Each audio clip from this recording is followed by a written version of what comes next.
भिडिअनि फुटेजाव नायनानै दुखु नांथाव जुदि जाथाया नंमारगौबा मानो जि जायगायाव जाथाया जादों पुलिसनो बेखौ 1 घन्टाबो नाङा नाथाय अबेबा चेनेलाव बुंदों नङा अबेबा चेनेलाव होनदों नंगौ सोरनि खोथाखौ बेसेबां गनायनो नाथाय मोनसे स्टेटआव खना खनला माखासे जायगा थायो बेफोरबायदि जायगायाव जुदि जामारदोंबा बे दुखु नांथाव दा जों अबे चेनेलखौ नंगौ अबे चेनेलखौ नङा जों माबायदिखौ जों गनायथाव बेनिखायनो आं खावलायो जुदि नंमारगौबा थाबैनो सरकारा बेखौ बेबस्था लानांगौ आरो जों माखासे समफोरखौ जुदि फरेस्ट बरुवानि माखासे आखुखौ नायोबा माखासे फरेस्ट बरुवा थांनाय समफ्राव जेरै माखासे कम्पानिनि मालिकफोरखौ लांनानै हाग्राबारियाव गुबुन गुबुन माखासे कम्पानिनि मेनेजारफोरखौ लांनानै जेब्ला हाग्राबारियाव माखासे सरकारनाव डिमान्ड खालामदों आसामाव जेसेबां कम्पानि दं आसामाव जेसेबां माखासे डिपार्टमेन्ट दं आसामनि थागिबिफ्रा आसामिसफ्रा माखासे बेबायदि डिपार्टमेन्टआव स्कप मोननांगौ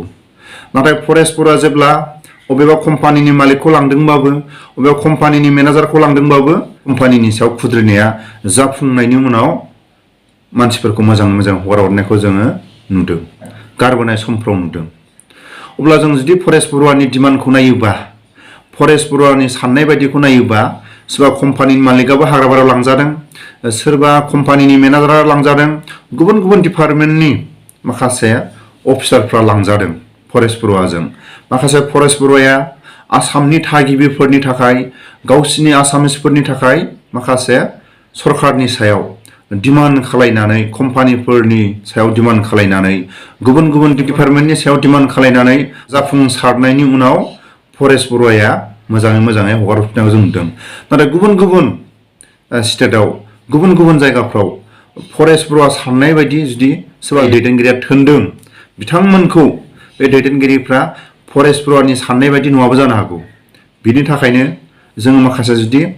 थांनाय समफोरखौ जुदि नायोबा अबेबा खोथाया गनायथाव अबेबा खोथाया गनायथाव नङा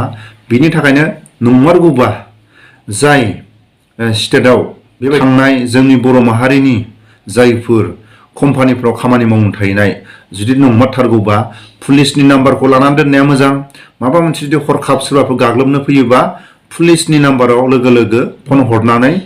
जेरावबो जुदि नंमारथारगौबा आंनि बुंनायफ्राव गोरोन्थिफोर जादोंबा आं निमाहा बियो लोगोसे नैबे भिडिअनि फुटेजखौ एसे नायनानै ला फैसा बख'नानै जादोंबा बे जानो हाया दे आरो बेलेगा बिदि बखियोब्ला आजावथावा एसेबाबो दुखु मोनो आरो 50,000 मोनजानायनि खोथा बुंजादों 50 फैसाबो मोनाखै थाइसेयाथ' बाद खोनाबाय रायजोफोर जुदि बेबायदि माखासे बुंनाय खौराङा बे फंबायनि बुंनाय खौराङा जुदि नंमारगौबा नाथाय जोंबो खोनानो मोनदों माखासे मिडियाफोरखौ लेंहरनानै आरो अबेबा जुदि प्रग्रामाव थांनो गोनां जायोबा जोंथ' गुबुन गुबुन माखासे हिन्दीनि माखासे मिडियानो इंलिशनि मिडियानो गुबुन गुबुन आसामिस मिडियाफोर थाङोबा जोङो माखासे बिटिआरनि दैदेनगिरिफोरखौ अबेबा समाव थावनि खरस साहा पानि खरस जों हरनायखौ खोनानो मोनो नाथाय बर' मिडियाफ्रा रावनिबो जुदि अनसायनाय मोनाबा जायफोर बेबायदि प्रग्रामाव थांनो हायै माखासे मिडियाफोरनि थ्रुयै जिखुनु जाय इउटुबारफोरनि थ्रुयै खना खनला थानाय गथ'फ्रा मोजां माखासे प्रग्रामखौ नुयोबा माखासे साननाय हनायफ्रा चेन्ज जायो बेबायदि माखासे मोजां प्रग्रामफोरखौ जुदि मिडियाफ्रा देखायोबा सोरबा इउटुबारफ्रा देखायोबा जोंनि माखासे कलेजाव फरायनायानो जा अबेबा एलपि स्कुलाव फरायनायानो जा अबेबा हाई स्कुलाव फरायनायानो जा जिखुनु जाया फरायसाफ्रा बेफोरबायदिखौ नुयोबा बयबो फरायनो थाखाय बयबो गाव गावनि गोसोखौ बेबायदि रंजा बाजा बयबो माखासे आवगायलांनो गोसो जायो दा बेफोरखौ नायोबा माखासे मिडियाफोरनो थाव खरस जिखुनु जाया खरसखौ हरनाया मोजां आरो माखासे प्रग्राम लायोबा मोनफ्रोमबो माखासे बाजेटखौ खालायनानै गासैखौबो माखासे प्रग्रामनि सिगां गासैबो बाजेटखौ खालायनानैसो प्रग्रामखौ लायो ओरैनो प्रग्रामखौ लायोबा जाया नाथाय प्रग्रामखौ बिटिआर सरकारानो लादों आरो बिटिआर सरकारानो जुदि लादोंबा बर' मिडियाफोरनो थाइसे थाइनै खरस हरदों नाथाय थोजासे नङा आरो बेबायदि सरकारा थोजासेबो हरनो हाखानाय नङा मानो होनोबा सरकारा बारा गोबाव जायाखै बिनि थाखायनो उननि समफ्राव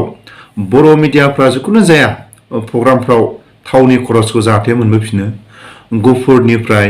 अबेबा उदालगुरिनिफ्राय बा दिखियाजुलिनिफ्राय गुबुन गुबुन कार्बि आलंनिफ्राय जिखुनु जाया बर'फोरनि प्रग्रामाव थांनानै बर' मिडियाफ्रा जिखुनु जाया माखासे रादाबफोरखौ बर' रायजो राजाफोरनो जुदि दिन्थिनो हायोबा जाय प्रग्राम लागिरिफोर बिथांमोना मिडियाफोरनो थाव खरसखौ हरोबा मोजां जायो नाथाय जों खोनानो मोननाय बायदिबा साननै सानथाम बे प्रग्रामाव भिडिअ खालायनानै गामियारिनि फरायसाफ्रा जिखुनु जाया जायफोर फरायसाफ्रा फैनो हायाखै बे चेनेलनि गेजेरजों नुसारदों आरो नुनानै बयनिबो गोसोआव गोजोननाय मोनदों अब्ला मिडियाफोरखौ जेरै हायो ओरै सोरबा इउटुबारफ्रा जुदि बेबायदि माखासे प्रग्राम लानायखौ बयबो गोसोआव गोजोननाय मोनदों नाथाय जायफोर प्रग्रामनि माखासे दैदेनगिरिफ्रा सोर डिपार्टमेन्टनो बेसेबां थाव खरस हरदों हराखै नाथाय जुदि बे बाजेटनिफ्राय जुदि मिडियाफोरनो हरनो थाखाय जाय हरग्राफ्रा एसे साननो गोनां गुफुरनि मिडियाफ्रा 5,000 थाखाजों थांलाय फैलाय थाव खरस जायो नामा बेखौ माखासे साननाया मोजां जोंनि बर' मिडियाफोरनो जायफोर प्रग्राम लागिरिफ्रा हरोबा मोजां जोंनि बर' मिडियाफ्रा मानो होनोबा रावनिबो हेफाजाब मोना रावनिबो सहाय मोना बिनि थाखायनो बर' रायजो राजाफोरनो मोजां मोजां प्रग्रामफोरखौ दिन्थिनो थाखाय जिखुनु जाया खैफोद आफोदखौ बर' रायजो राजाफोरनो दिन्थिनो थाखाय जायफोर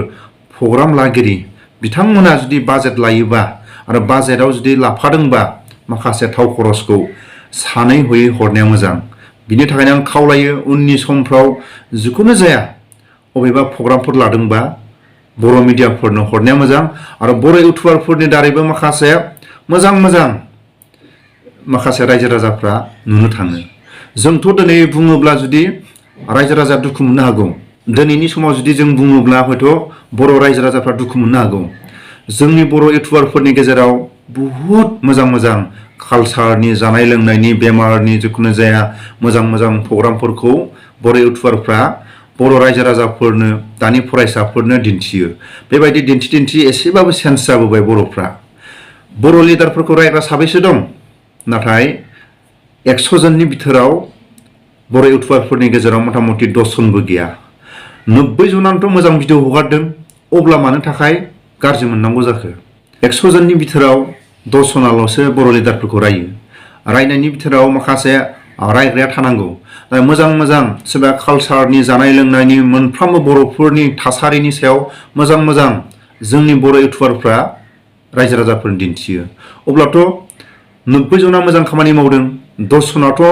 सोरबा दैदेनगिरिफोरखौ रायदों बेहाय माखासे 10 जन रायनाया जेबो आपत्ति जाया बिनि थाखायनो आङो खावलायो बर' रायजो राजाफोरनि खाथियाव आं खावलायो 100 जननि बिथोराव जुदि 10 जन रायनायखौ जेबो रायजो राजाया दुखु मोननाङा माखासे रायग्रा थानांगौ बर' इउटुबारफोरनि थाखाय बेबायदि गुलाय गुजाय जादों होननाया बे नङा बर' इउटुबारफोरनि थाखाय मोजां मोजां फरायसाफ्रा जिखुनु जाया जानाय लोंनाय बेमार सेमार जिखुनु जाया माखासे जेंनाफोरखौ दिनैनि समाव बर' इउटुबारफ्राबो एसेबाबो बोस्रांदों बर' लिडारफोरखौ रायग्राफ्रा 10 जनसोल' दं 100 जननि बिथोराव बे 10 जननि रायनायखौ बर' रायजो राजाफ्रा जेबो साननाङा माखासे रायग्रा थानांगौ बिनि थाखायनो आं आसा खालामो उननि समफ्राव जिखुनु जाया प्रग्रामफ्राव जुदि बर' मिडियाफोरनो थाव खरसफोर हरोबा मोजां जायो सोरबाफोर बर' इउटुबारफ्रा मोजां मोजां माखासे रायजो राजाफोरनो दिन्थिनो हानाय बर' इउटुबारफोरनो माखासे थाव खरस जिखुनु जाया पकेट खरस हरोबा मोजां जायो नाथाय जों माखासे रायग्राफोरनि माखासे 10 जनसो रायग्राफोरनि दारै मोजां मोजां भिडिअ होग्राफोरखौ दुखु मोनफाना लाब गैया रायग्रा थानांगोन रायजो राजाफोर बिनि थाखायनो आङो आंनि बुंनायफ्राव गोरोन्थिफोर जायोबा आं निमाहा बियो मानो होनोबा आं दिनै बुंनो गोनां बायध'था जादों बे प्रग्रामखौ बिटिआरनि सरकारानो प्रग्रामखौ लादों आसाम सरकार लायाखै भारत सरकारा लायाखै प्रग्रामखौ बिनि थाखाय जिखुनु जाया बर'नि गिदिर माखासे प्रग्रामफ्राव बर' मिडियाफोरनो थाव खरस साहा पानि खरसखौ हरोबा मोजां जायो हरनाया मोजां उननि समफ्राव आरो अराय सम बर' हारिनि बर' मिडियाफोरनो थाव खरस हरनाया मोजां जिखुनु जाया बर' मिडियाफोरनि दारै खैफोद आफोद मोजां मोजां माखासे खबरफोरखौ मोनो आरो बर' मिडियाफ्रा अराय सम थांनानै थानांगोन बिनि थाखायनो जुदि नंमारगौबा मोजांसो